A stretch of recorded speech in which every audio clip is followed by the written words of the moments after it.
Товарищи, имя Ленина бесконечно дорого нам, уральцам. С его именем связано прошлое, настоящее и будущее нашего края. Жить по-ленински, работать по-ленински, бороться по-ленински. Эти требования и понятия высоки и емки. Это значит быть высокообразованным и идейно зрелым. Это значит быть непримиримым к эгоизму и косности, к расхлябанности и разгильдяйству, к обывательскому равнодушию и рвачеству.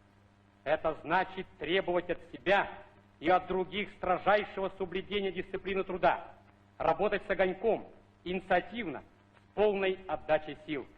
Это значит горячо любить свою великую социалистическую родину и отдавать себе отчет в том, что наши успехи – это вклад в общее дело борьбы всех народов за прочный мир, за свободу, за социализм.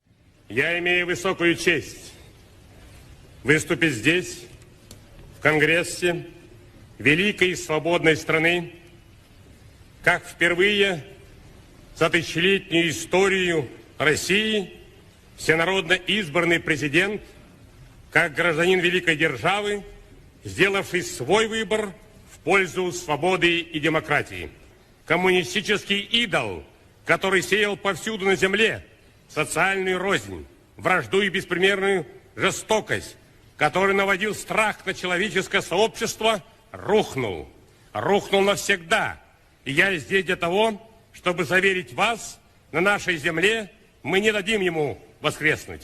Опыт минувших десятилетий научил нас, коммунизм не имеет человеческого облика. Свобода и коммунизм несовместимы. Хотел бы закончить свое выступление словами из песни американского композитора российского происхождения Ирвина Берлина. Господи, благослови Америку.